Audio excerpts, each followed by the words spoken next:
Hello, everybody, and welcome this morning. I am talking with Doomberg this morning. They've got a great Substack at newsletter.doomberg.com. So, welcome. Hey, David, great to be with you. And you look fantastic this morning, I must say.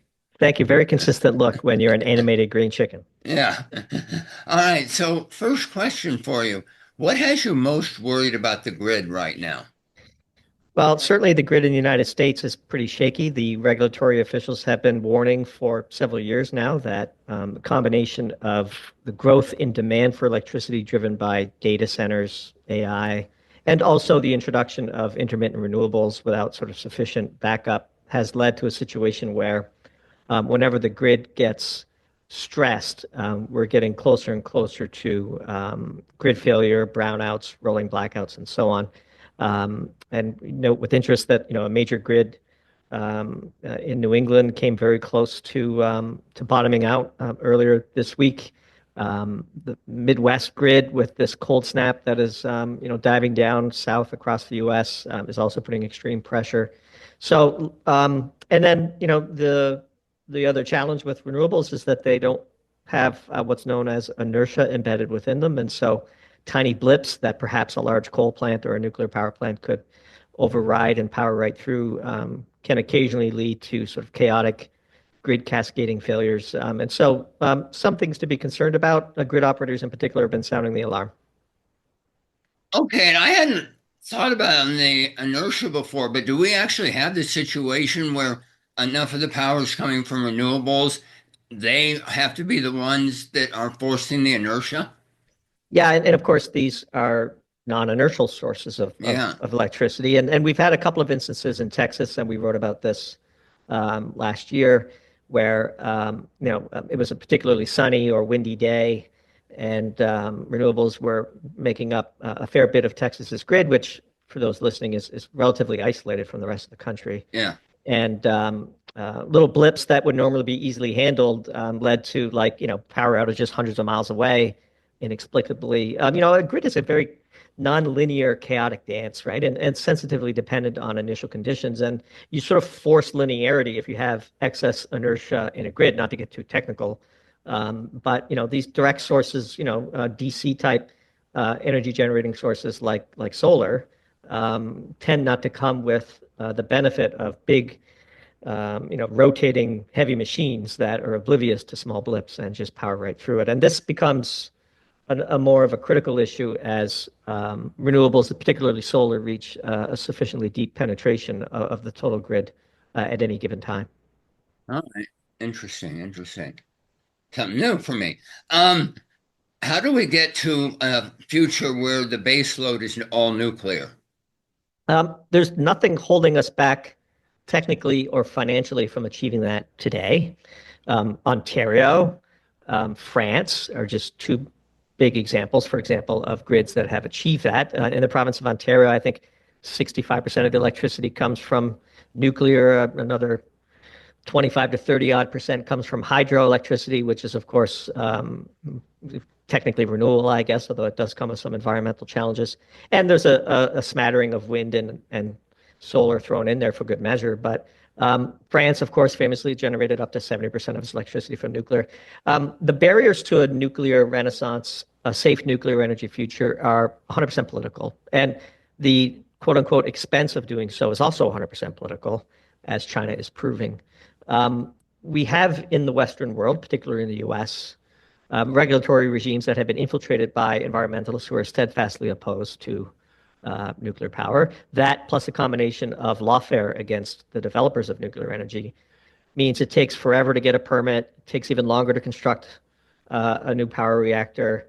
And all of these costs, of course, make it prohibitive to do so. Look, if France could build out dozens of gigawatts of nuclear power 50 years ago, there's nothing economically or technologically standing in the way of the rest of the world doing that. China's doing it now, building dozens and dozens of reactors, churning them out at a fraction of the cost and in a fraction of the time it takes a new reactor in the West to be built. And so purely political. By the way, are you aware that Jimmy Carter proposed and they almost passed having I can't remember the exact name of it, but it was similar to what they had in World War II for manufacturing, an energy um, board that would speed through and give you a single set of hearings for approvals and everything for energy transmission, energy plants, and everything else. Oh, 50 years later, Trump is trying to do the same thing. It's Yeah, forever thus, right? Look, this goes all the way back to Eisenhower. You know, Eisenhower left us with civilian nuclear energy and the U.S. national highway system. yeah. It shows you what great leadership can do. Politics is the barrier. If we have a big enough crisis, I suspect that the opponents to nuclear energy will be wiped away politically.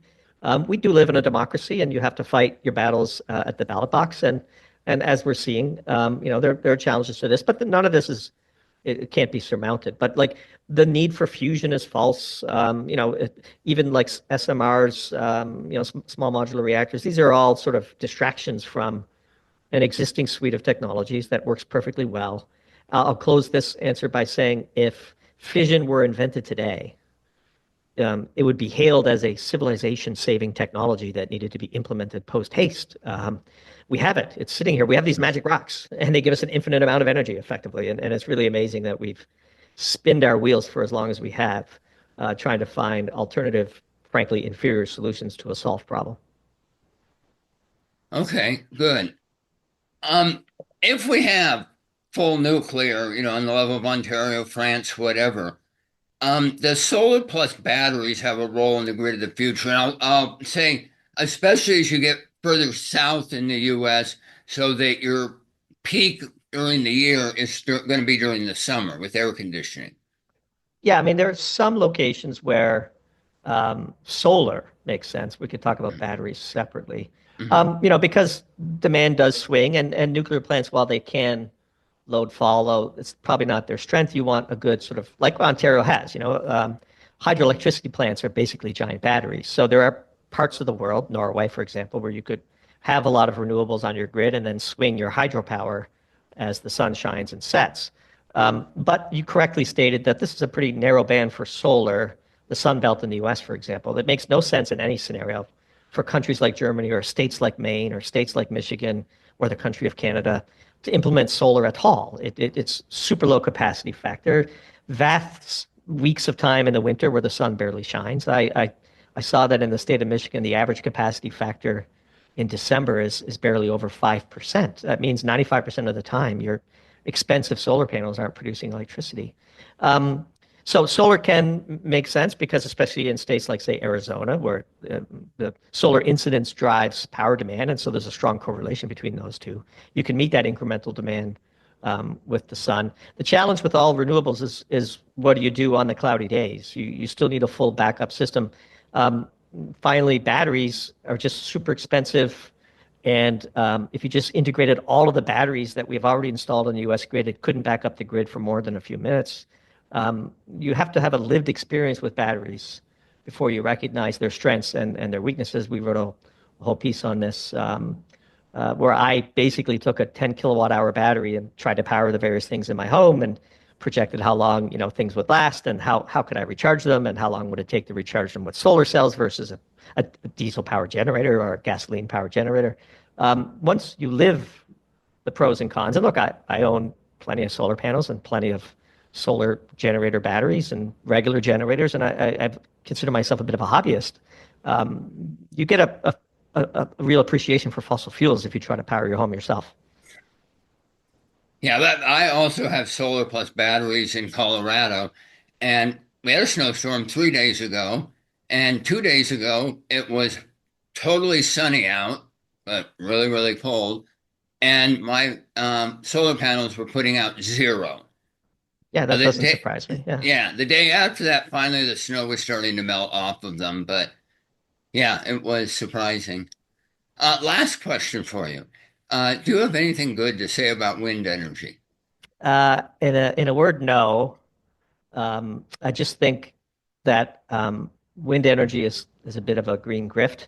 You know, these giant monstrosities usually spoiling beautiful rural horizon viewpoints, flashing lights, bird deaths, the same intermittency, even more random than solar, because at least solar, it's never shining at night and you can plan around that. Sometimes, especially in Germany, for example, the wind doesn't blow for weeks at a time. Sometimes it blows too much, and you see these wind turbines being forced to not spin because they're overloading the grid. There's nothing that we can't do with a combination of nuclear and existing facilities. Um, Toss in a bit of hydroelectricity, as we mentioned earlier. We can operate a grid with very low carbon impact and much less environmental impact than your typical onshore or even worse, offshore wind turbine. I think history will show that our wind adventure has been a catastrophic mistake and a waste of taxpayer resources. All right, and then correct me if I'm wrong, but if we get to that nuclear base load, hydro, a little bit of solar, whatever, that's cheaper in total than what they're heading with solar and wind if you include all the money for the tax abatements and the government grants and so forth. Is that correct? And especially if you reduce the political cost tagged on to nuclear. So, like the best test case is to see what China's doing, and they're installing nuclear reactors at breakneck speed because they know that once they're installed, by the way, they're good for 80 years. I mean, these are basically infinite energy machines. All of the sort of fake challenges with nuclear are wildly blown out of proportion, but that's probably a subject for another appearance. All right, so thank you very, very much. Really appreciate this. It was a blast, David. I look forward to coming back anytime you'll have me.